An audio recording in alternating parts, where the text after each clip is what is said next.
Sa ngalan ng Ama at ng Anak at ng Espiritu Santo, Amen. ang pagpapala ng ating Panginoong Hesukristo, ang pag-ibig ng Diyos Ama, at ang pagkikipagkaisa ng Espiritu Santo naway sa inyong lahat. At sumaiyo rin. Panginoong Jesus, kami po ang iyong kawan, ikaw po ang aming mabuting pastol. Panginoon, kaawaan mo kami. Panginoon, kawan mo kami. Panginoong Jesus, kami po ay mahina't may karamdaman, ngunit ikaw ang aming tagapagpagaling. Kristo, kaawaan mo kami. Kristo, kawan mo kami. Panginoong Jesus, ikaw po ang aming Diyos, kami po ang iyong bayan. Panginoon, kaawaan mo kami. Panginoon, kawan mo kami. Kaawaan tayo ng makapangyarihang Diyos, patawarin tayo sa ating mga kasalanan, at patnubayan tayo sa buhay na walang hanggan. Amen. Manalangin tayo. Ama naming makapangyarihan, niloob mong maitatag ang iyong simbahan kay San Pedro na pangunahin sa mga apostol na hirang. Ang aming Papa Leon, ika-14 ay iyong tunghayan at loobin mong ang itinakda mo para si San Pedro ay halinhan, ay maging simula at nakikitang saligan ng kaisahan sa pananampalataya at pakikinabang sa iyong buhay para sa iyong sambayanan. Sa pamamagitan ni Hesukristo, kasama ng Espiritu Santo, magpasawalang hanggan. Amen. Maupo po tayo. Pagbasa mula sa mga gawa ng mga apostol. Noong mga araw na iyon, masidhi ang pagnanais ni Saulo na usigin at patayin ang mga alagad ng Panginoon. Kaya't lumapit siya sa pinakapunong saserdote at humingi ng mga sulat para sa mga sinagoga sa Damasco upang madakip niya ang sinumang matagpuan niya roong kaanib sa bagong pananampalataya, maging lalaki, maging babae, at madala sa Jerusalem. Naglakbay si Saulo patungong Damasco. Nang siya'y malapit na sa lungsod, biglang kumislap sa paligid niya ang isang nakasisilaw na liwanag mula sa langit. Ano pat nasubasob siya. At narinig niya ang isang tinig na nagsalita sa kanya, Saulo, Saulo, bakit mo ako inuusig? Sino po kayo, Panginoon? Tanong niya. Ako'y si Jesus, ang iyong inuusig. Tugon sa kanya. Tumindig ka at pumasok sa lungsod. Sasabihin sa iyo roon kung ano ang dapat mong gawin. Natilihan ang mga kasama ni Saulo.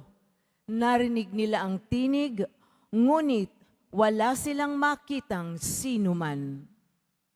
Tumindig si Saulo at idinilat ang kanyang mata, ngunit hindi siya makakita. Kaya't siya'y inakay nila hanggang sa Damasco. 3 araw na hindi siya nakakita at hindi kumain ni uminom. Sa Damasco naman ay may isang alagad na ang pangalay Ananias. Tinawag siya ng Panginoon sa isang pangitain. Ananias, ano po yun, Panginoon? Tugon niya. Pumunta ka sa kalye matuwid, sa bahay ni Judas, at ipagtanong mo ang isang lalaking taga-Tarso na ang pangalay Saulo. Sabi ng Panginoon, siya'y nananalangin ngayon. Sa isang pangitain, nakita kanyang pumasok sa kinaroroonan niya at pinatungan mo siya ng kamay upang makakita. Sumagot si Ananias, Panginoon, marami na po ang nagbalita sa akin tungkol sa taong ito. tungkol sa mga kasamaang ginawa niya sa inyong mga banal sa Jerusalem. At naparito siya sa Damasco, taglay ang kapangyarihang galing sa mga punong saserdote upang dakpin ang lahat ng tumatawag sa iyong pangalan. Ngunit sinabi sa kanya ng Panginoon, pumaroon ka, sapagkat hinirang ko siya upang ipakilala ang aking pangalan sa mga hentil, sa mga hari, at sa mga anak ng Israel. At ipaaalam ko sa kanya ang lahat ng dapat niyang tiisin alang-alang sa akin. Pumunta nga si Ananias.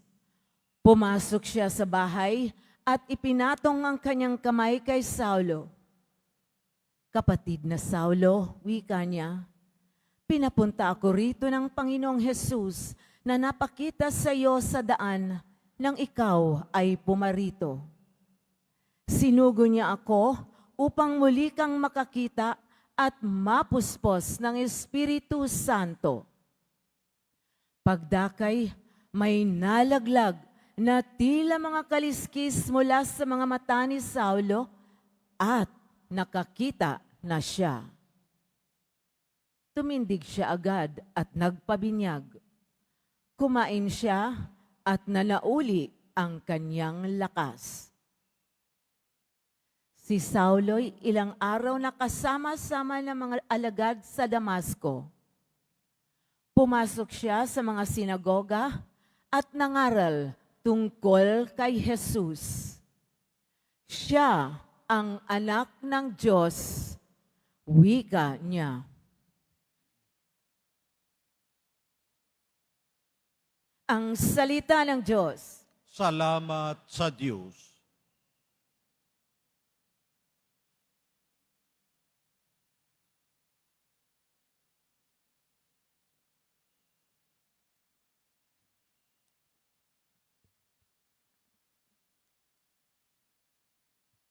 Humayot dalhin sa tanan, mabuting balitang aral.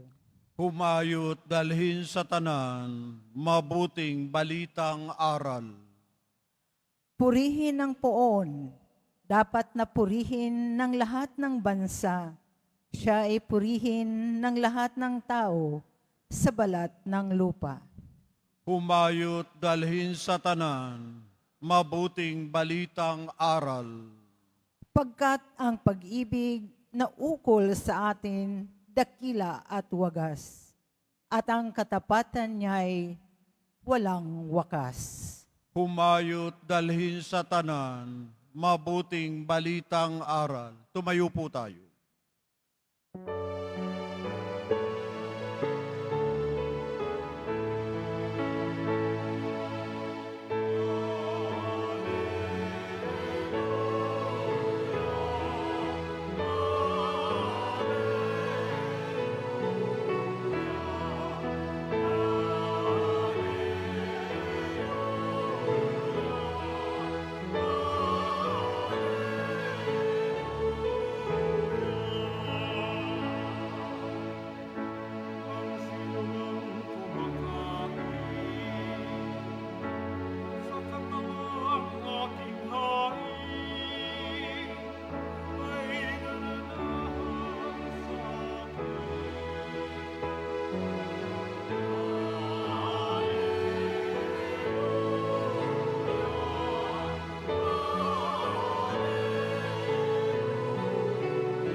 Sumainyo ang Panginoon. At sumaiyo rin, Ang mabuting balita ng Panginoon ayon kay San Juan. papuri sa iyo, Panginoon. Noong panahong iyon, nagtalo-talo ang mga Hudyo. Paanong maibibigay sa atin ng taong ito ang kanyang laman upang kanin natin? Tanong nila. Kaya't sinabi ni Jesus, Tandaan ninyo, malibang kanin ninyo ang laman ng anak ng tao at inumin ang kanyang dugo, hindi kayo magkakaroon ng buhay. Ang kumakain ng aking laman at umiinom ng aking dugo ay may buhay na walang hanggan, at muli ko siyang bubuhayin sa huling araw. Sapagkat ang aking laman ay tunay na pagkain at ang aking dugo tunay na inumin. Ang kumakain ng aking laman at umiinom ng aking dugo ay nananahanan sa akin at ako sa kanya. Buhay ang amang nagsugo sa akin at ako'y nabubuhay dahil sa kanya. Gayon din naman, ang sinumang kumain sa akin ay mabubuhay dahil sa akin. Ito ang pagkaing bumaba mula sa langit. Ang kumakain nito'y mabubuhay magpakailanman. Hindi ito katulad ng kinain ng inyong mga magulang sa ilang. Namatay sila bagamat kumain niyon. Sinabi ito ni Jesus nang siya'y nagtuturo sa sinagoga sa Capernaum. Ang mabuting balita ng Panginoon. Pinupuri ka namin, Panginoong Heso Kristo. Maupo po tayo. Habemus Papam. May bagong Santo Papa na ang simbahan, si Pope Leo XIV, Papa Leon ika-14. Kaya, habang sinisimulan niya ang kanyang misyon, ang pagpapakain sa tupa ni Kristo, alamin din natin, ano ba talaga ang pagkain binibigay ni Kristo, ang pagkain nagbibigay buhay. Ito rin ang tanong ng mga Hudyo sa Ebanghelyo. Kung maalala po natin, yung mga pagbasa natin sa linggong ito, actually, nag-umpisa pa last Friday. Last Friday, kung naalala po natin, yung Ebanghelyo ay tungkol sa 5,000, higit na 5,000 na pinakain ni Jesus. Pagkatapos nun, parang hinanap nila si Jesus at doon nakita nila sa Capernaum. At sinabi sa kanila ni Jesus, hinanap niyo lang ako dahil nabusog kayo. Pero sinabi sa kanila ni Jesus na siya ang tinapay na nagbibigay buhay. Siya ang tinapay ng buhay. Tapos, yun nga, sinabi niya, ang tinapay na ibibigay ko ay ang aking laman. Kaya nagtaka yung mga Hudyo. Ano bang ibig sabihin nila nito? Parang ang hirap naman yan. Ibig sabihin, siyempre, kung sa Hudyo, yung paniniwala nila, kahit lalo na yung mga dugo, hindi pwedeng kainin. Tapos, bawal na bawal talaga yan na yung kakainin mo, yung tao. So parang ano ang kala ni Jesus? Kanibal ba ang mga Hudyo? So hindi siya makapaniwala, nagtalo-talo sila. Parang, di ba, kahit ngayon, ganun pa rin yung sometimes, mayroon ding discussion, totoo ba talaga yung tinuturo sa atin ng ating simbahan? Kaya, pero, hindi naman umatras si Jesus. Yun pa nga, parang inulit niya pa yung sinabi niya. Sabi niya, ang kumakain ng aking laman at uminom ng aking dugo ay may buhay na walang hanggan. Parang diniin niya pa yung sinabi niya. Sometimes sa mga ibang kwento sa Ebanghelyo, pinapaliwanag ni Jesus kung anong ibig niyang sabihin. Pero eto ngayon, sa Ebanghelyo natin ngayon, parang inulit niya pa, parang sinasabi niya na yun nga yung sinasabi ko. Hindi niya kinalaro. Kaya, nagtaka ng mga Hudyo. At bukas, malalaman din natin kung anong epekto ng pagtuturo ni Jesus na yon. So preview, iniwan siya, pati ng mga ibang alagad niya.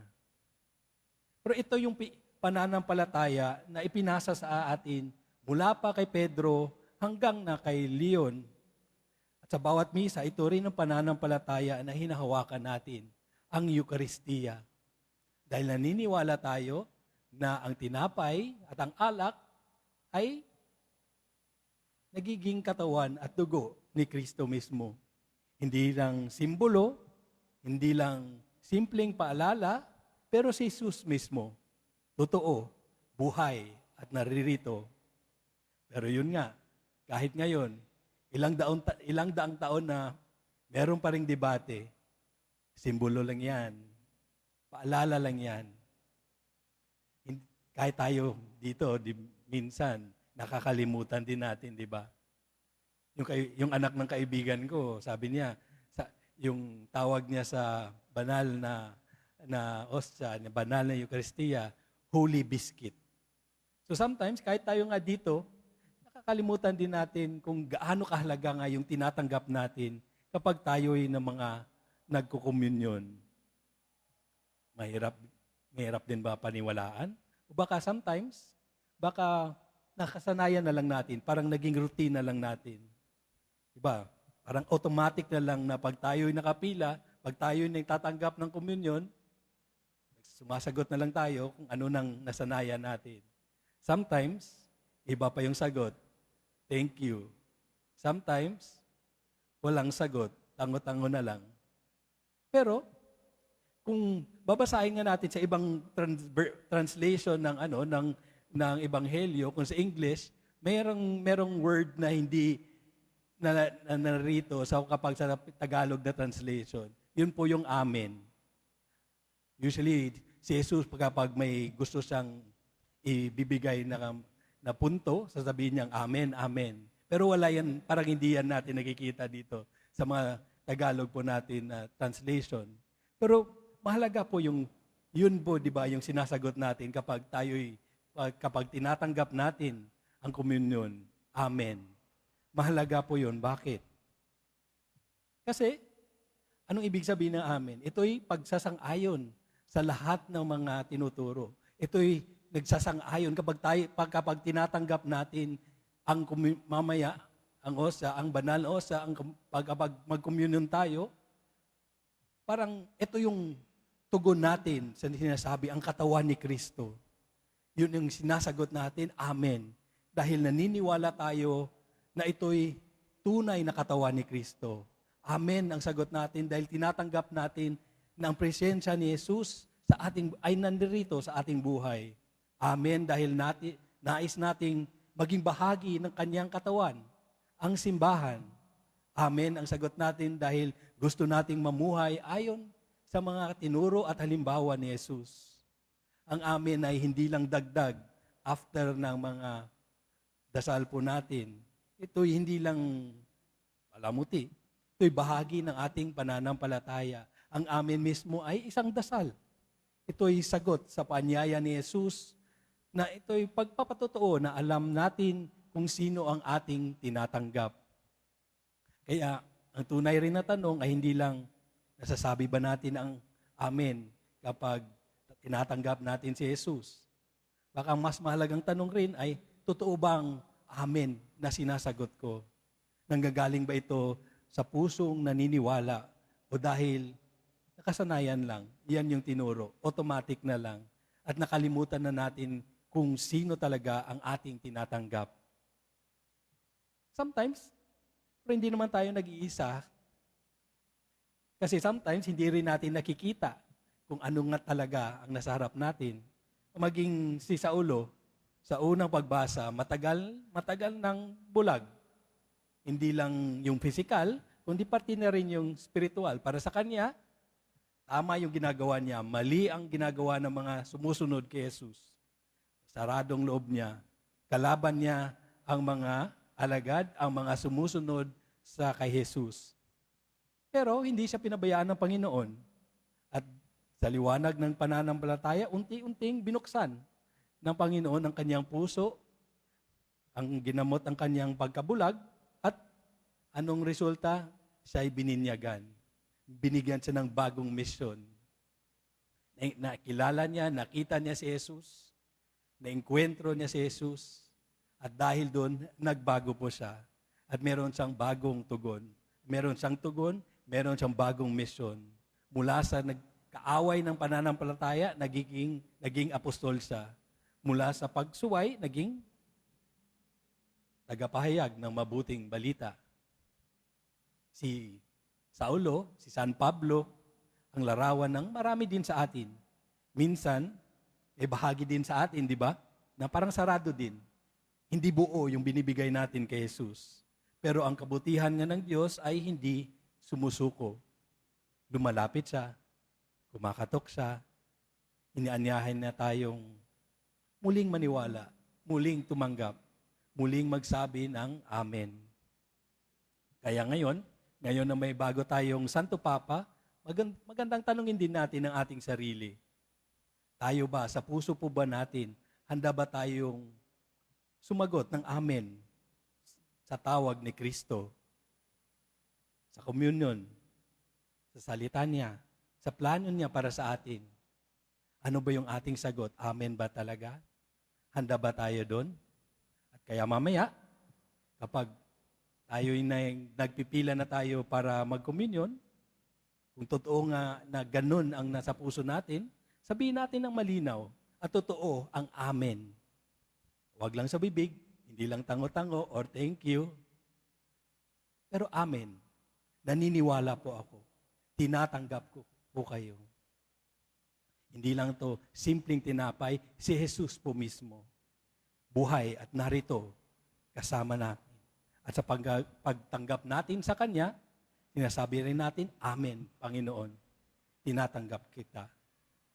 Sa patnubay nga ng bago nating Santo Papa, si Papa Leon, ika-14, naway lalo tayong maging isang simbahang tapat sa hamon ng Eucharistia, isang bayan na buong pusong sumasagot na Amen. Amen.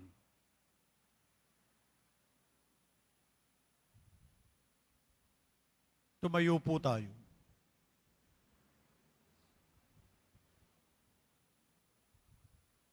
Minamahal kong mga kapatid, ibinigay sa atin ng Ama ang kanyang anak bilang tunay na pagkain at tunay na inumin sa hapag na ito. Hilingin natin sa Kanya ang lahat ng ating mga pangangailangan sa pamamagitan ni Kristo, ang pinagmumulan ng bagong buhay. Ama, panatilihin mo ang aming buhay sa pamamagitan ng Eucharistia. Ama, panatilihin mo ang aming buhay sa pamamagitan ng Eucharistia. Ang simbahan, naway, lumago sa pagpapahalaga sa Eucharistia bilang tinapay ng buhay sa pamamagitan ng mas mataimtim na pagdiriwang ng banal na misa. Manalangin tayo. Ama, panatilihin mo ang aming buhay sa pamamagitan ng Eucharistia.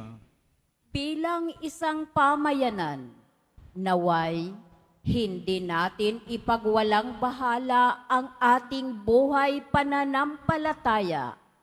Bagkus, higit na manalig sa Diyos araw-araw, kahit sa ating mga kahirapan at pagdurusa. Manalangin tayo. Ama, panatilihin mo ang aming buhay sa pamamagitan ng Eucharistia. Ang mga pamilya, lalo na ang ating mga anak, naway, lumago sa mga biyayang dulot ng patuloy na pagtanggap ng Eucharistia. Manalangin tayo. Ama, panatilihin mo ang aming buhay sa pamamagitan ng Eucharistia. Ang mga may sakit, naway, palakasin ng kanilang pananampalataya sa pamamagitan ng pakikipag-isa ng kanilang mga paghihirap sa pagpapakasakit ni Kristo. Manalangin tayo. Ama, panatilihin mo ang aming buhay sa pamamagitan ng Eucharistia. Para sa ating bagong Santo Papa Leon 14, naway, patatagin siya sa kanyang paglilingkod sa pagtataguyod ng katawan ni Kristo sa pagkakaisa, pag-ibig at kapayapaan. Manalangin tayo. Ama, panatilihin mo ang aming buhay sa pamamagitan ng Eukaristiya. Ang mga mahal natin sa buhay na yumao, naway magkamit ng buhay na walang hanggan na ipinangako ni Kristo. Manalangin tayo. Ama, panatilihin mo ang aming buhay sa pamamagitan ng Eukaristiya. Ama naming nasa langit, ibinigay mo sa amin ang katawan at dugo ng iyong anak bilang pagkain at inumin sa aming paglalakbay. Marapatin mo na sa aming pakikipag-isa sa Kanya, kami ring lahat ay magkaisa bilang mga bahagi ng Kanyang katawan. Hinihiling namin ito sa pamamagitan ni Kristong aming Panginoon. Amen. Maupo po tayo.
Tumayo po tayo. Manalangin kayo mga kapatid upang ang paghahain natin ay kalugdan ng Diyos amang makapangyarihan. Tanggapin nawa ng Panginoon itong paghahain sa iyong mga kamay, sa kapurihan niya at karangalan, sa ating kapakinabangan at sa buong sambayanan niyang banal. Ama naming lumikha, kalugdan mo ang mga alay na nakahanda at igawad mo ang pagkupkop at pamamahala sa banal mong simbahan kaisa ni Papa Leon ika-14 na niloob mong maging tagapangasiwa sa pamamagitan ni Hesukristo kasama ng Espiritu Santo magpasawalang hanggan. Amen. Sumainyo ang Panginoon. At sumayo rin. Itaas sa Diyos ang inyong puso at diwa. Itinaas na namin sa Panginoon. Pasalamatan natin ang Panginoong ating Diyos. Marapat na siya ay pasalamatan. Ama naming makapangyarihan, tunay ngang marapat na ikaw ay aming pasalamatan ngayong ipinagdiriwang ang paghahain ng Mesiyas, ang maamong tupa na tumubos sa aming lahat. Naghahaing walang humpay ang anak mong minamahal upang magkasalo-salo ang tanan sa piging ng iyong buhay. Hindi na mamamatay ang inihain sa krus. Ang sa krus ipinako ay buhay lagi bilang handog. Kaya kaisa ng mga anghel na nagsisiawit ng papuri sa iyo ng walang humpay sa kalangitan, kami nagbubunyi sa iyong kadakilaan.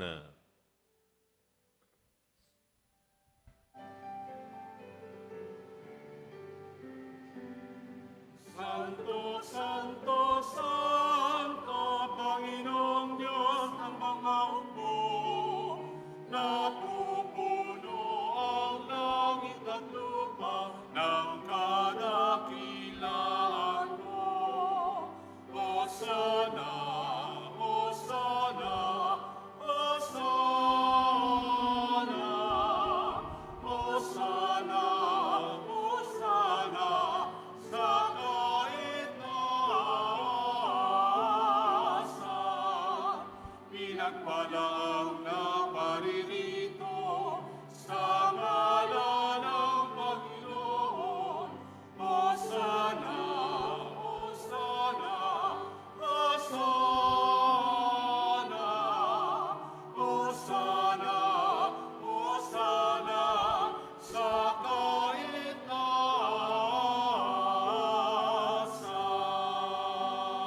Lumuhod po tayo. Ama naming banal, ikaw ang bukal ng tanang kabanalan. Kaya't sa pamamagitan ng iyong Espiritu, gawin mong banal ang kaloob na ito upang para sa amin ay maging katawan at dugo ng aming Panginoong Heso Kristo. Bago niya pinagtiis ang kusang loob na maging handog, hinawakan niya ang tinapay. Pinasalamatan kaniya. Pinaghati-hati niya yon, iniabot sa kanyang mga alagad at sinabi, tanggapin ninyong lahat ito at kanin, ito ang aking katawan na ihahandog para sa inyo.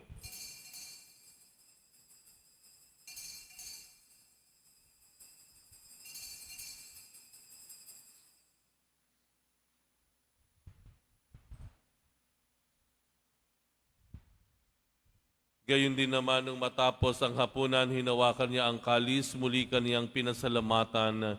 Iniabot niya ang kalis sa kanyang mga alagad at sinabi, tanggapin ninyong lahat ito at inumin, ito ang kalis ng aking dugo, ng bago at walang hanggang tipan, ang aking dugo na ibubuhos para sa inyo at para sa lahat sa ikapagpapatawad ng mga kasalanan.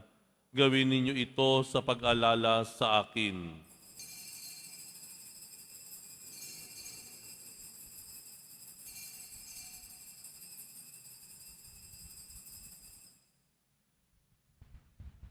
Tumayo po tayo. Ipagmunyi natin ang misteryo ng pananampalataya. Si Kristo'y namatay, si Kristo'y nabuhay, si Kristo'y babalik sa wakas ng panahon. Ama, ginagawa namin ngayon ang pag-alala sa pagkamatay at muling pagkabuhay ng iyong anak, kaya't iniaalay namin sa iyo ang tinapay na nagbibigay buhay at ang kalis na nagkakaloob ng kaligtasan. Kami nagpapasalamat dahil kami iyong minarapat na tumayo sa harap mo para maglingkod sa iyo. Isinasamo namin, kaming magsasalo-salo sa katawan at dugo ni Kristo ay mabuklod sa pagkakaisa sa pamamagitan ng Espiritu Santo. Ama, lingapin mo ang iyong simbahang laganap sa buong daigdig. Puspusin mo kami sa pag-ibig, kaisa ni Leon, 14 na aming Santo Papa, at ni Jose na aming Arsobispo at ang Tanang Kaparian. Alalahanin mo rin ang mga kapatid naming nahimlay na may pag-asang sila'y muling mabubuhay, gayon din ang lahat ng mga pumanaw. Kaawaan mo sila at patuloyin sa iyong kaliwanagan. Kaawaan mo at pakindapatin kaming lahat na makasalo sa iyong buhay na walang wakas. Kaisa na mahal na Birheng Maria na Ina ng Diyos, ng kabiyak ng puso niyang si San Jose, kaisa ng mga apostol ni San Juan Bautista at ang lahat ng mga banal na namuhay dito sa daigdig ng kalugod-lugod sa iyo, maipagdiwang nawa namin ang pagpupuri sa ikararangal mo sa pamamagitan ng iyong anak na aming Panginoong Heso Kristo. Sa pamamagitan ni Kristo, kasama niya at sa Kanya, ang lahat ng parangal at papuri ay sa iyo, Diyos amang makapangyarihan, kasama ng Espiritu Santo, magpasawalang hanggan. Amen, amen, amen.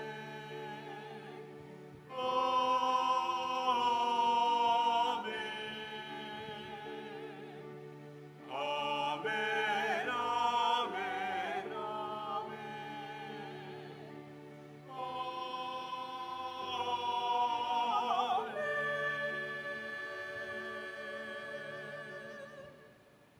Idalangin po natin na hindi lang tayo maging masunuring mga anak ng Diyos, kundi tayo rin po ay maging magalang at nagmamalasakit na kapatid sa ating kapwa.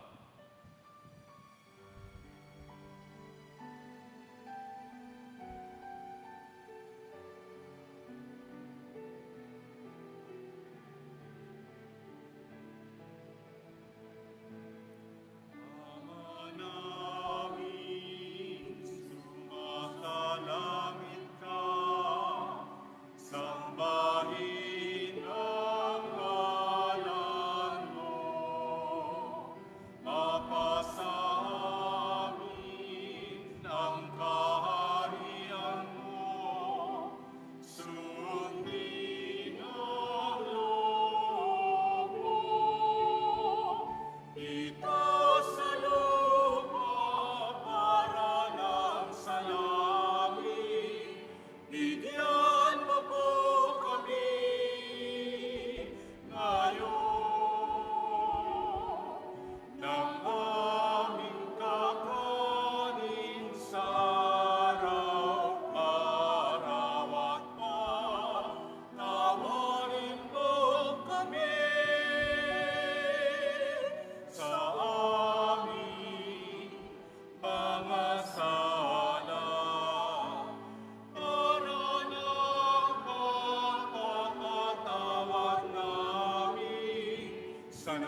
mo kami sa lahat ng masama. Hinihiling namin kami iadya sa lahat ng masama, pagkalooban ng kapayapaan araw-araw, iligtas sa kasalanan at ilayo sa lahat ng kapahamakan, samantalang aming pinananabikan ang dakilang araw ng pagpapahayag ng tagapagligtas naming si Heso Kristo. Sapagkat iyo ang kaharian at ang kapangyarihan at ang kapurihan magpakailanman. Amen. Panginoong Heso Kristo, sinabi mo sa iyong mga apostol, kapayapaan ang iniiwan ko sa inyo, ang aking kapayapaan ang ibinibigay ko sa inyo. Tunghayan mo ang aming pananampalataya at huwag ang aming pagkakasala. Pagkalooban mo kami ng kapayapaan at pagkakaisa, ayon sa iyong kalooban, kasama ng Espiritu Santo magpasawalang hanggan. Amen. Ang kapayapaan ng Panginoon ay laging sumainyo. At sumaiyo rin. Magbigayan kayo ng kapayapaan sa isa't isa.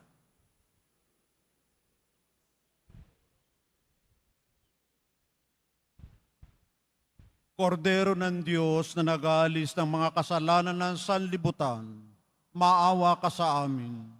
Kordero ng Diyos na nag-aalis ng mga kasalanan ng sanlibutan, maawa ka sa amin.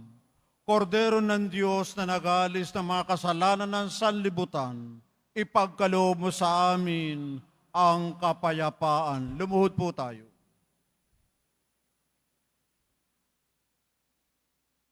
Ito ang kordero ng Diyos, itong nag-aalis ng kasalanan ng sanlibutan, mapalad ang mga inaanyayahan sa kanyang piging. Panginoon, hindi ako karapat-dapat na magpatuloy sa iyo, ngunit sa isang salita mo lamang ay gagaling na ako.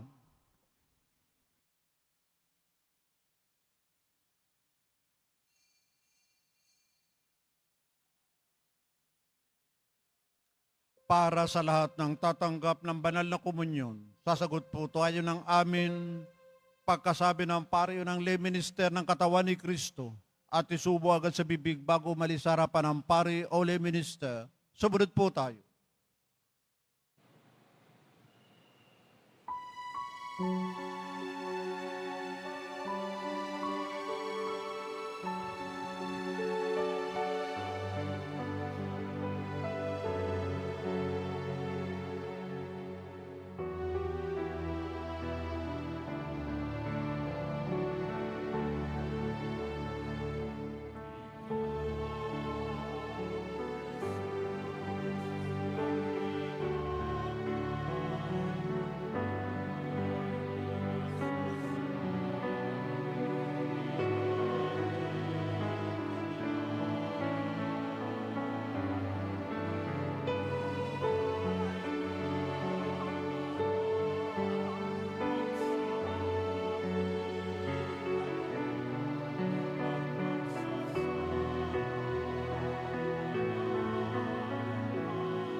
Announcement.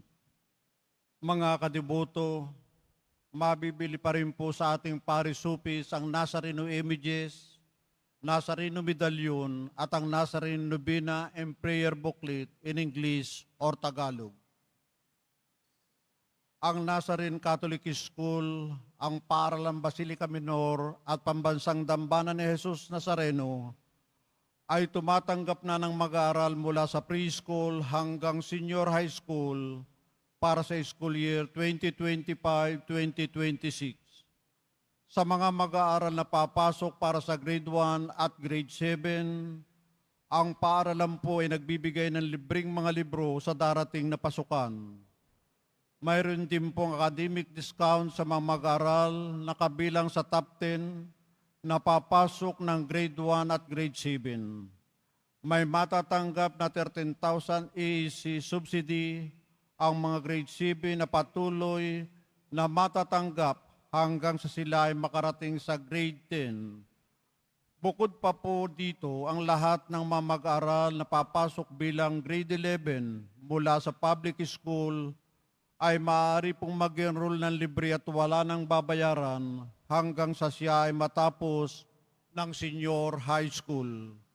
Para sa karagdagang impormasyon, tulong pang edukasyon, pinansyal, diskwento at mga scholarship, maaari kayong mag-message sa The Nazarene Catholic School Facebook o tumawag sa mga sumusunod na numero na nakapaskil sa ating LED screen.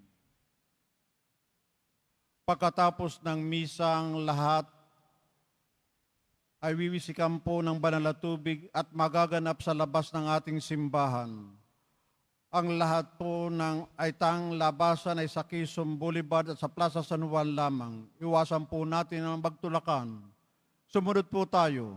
Maraming salamat po sa inyong pagdalaw at pagsisimba sa Basilica Minor at Pambansang Dambana ni Jesus Nazareno. Lumuhod po tayo, panalangin sa mahal na po ang Jesus Nazareno. Mahal na po ang Jesus Nazareno, banal ang iyong pangalan. Dinadakila at pinasasalamatan ka namin. Nagpakababa ka at sumunod sa kalooban ng Ama. Pinasan mo ang krus at nagalay ng buhay para sa aming kaligtasan. Tanggapin mo ang aming dasal at sakripisyo. Itulot mo na kaming sumasamo ng buong katapatan at pagmamahal, magbahagi ng mabuting balita, magsisi at itakwil ang kasalanan at masama, at maghatid ng awa at kapayapaan sa aming kapwa. Ipinagkakatiwala namin sa iyo ang lahat-lahat sa amin. Ipinapanalangin namin ang mga nangangailangan ng iyong tulong. Ipinaubaya namin sa iyo ang aming mga kahilingan. Ito ang aming pagdidibusyon at panata ay lalo namang magpalapit sa amin sa iyo at sa aming kapwa upang magmamahal at nagkakaisa kaming nagtataguyod ng iyong kaharian dito sa lupa hanggang sa langit na aming tunay na tahanan kung saan nagahari ka sa kalwalatian magpasawalang hanggan. Amen. Tumayo po tayo.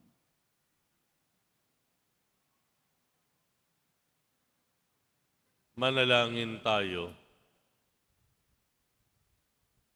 Ama naming mapagmahal, kaming minabuti mong tumanggap ng banal na pakikinabang, ay dumadalangin, pagtibayin mo sa pagkakaisa at pagmamahal, pakundangan sa aming pinagsaluhan, at lagi mong ipagtanggol at ipagsanggalang ang lingkod mong si Papa Leon ika-14, ang tagapangasiwang iyong pinagkatiwalaan, kaisa ng simbahang inihabilin mo sa kanyang pananagutan. Sa pamamagitan ni Hesukristo kasama ng Espiritu Santo, magpasawalang hanggan. Amen. Sumainyo ang Panginoon. At sumaiyo rin. Mahal na poong Jesus Nazareno, inihayag mo sa pamamagitan ng krus ang walang maliw na pag-ibig ng Diyos sa sangkatauhan. Pakinggan mo ang kahilingan, lalo na para sa mga nangangailangan ng iyong tulong at awa. makamtan nawa namin ang iyong kasagutan na may utang na loob na tinatanaw. Basbasan din po ninyo itong mga imahen at dasalan upang lalo kaming manalangin at magtiwala. Sa pamamagitan ng bendisyon na ito, naway lalo kaming maging mapaglingkod, masunurin at tapat sa iyo na aming maluwalhating Panginoon, magpasawalang hanggan. Amen. At pagpalain kayong lahat ng makapangyarihang Diyos, Ama at Anak at Espiritu Santo. Amen. Humayo kayo, taglay ang kapayapaan ng Pong Jesus Nazareno. Salamat sa Diyos.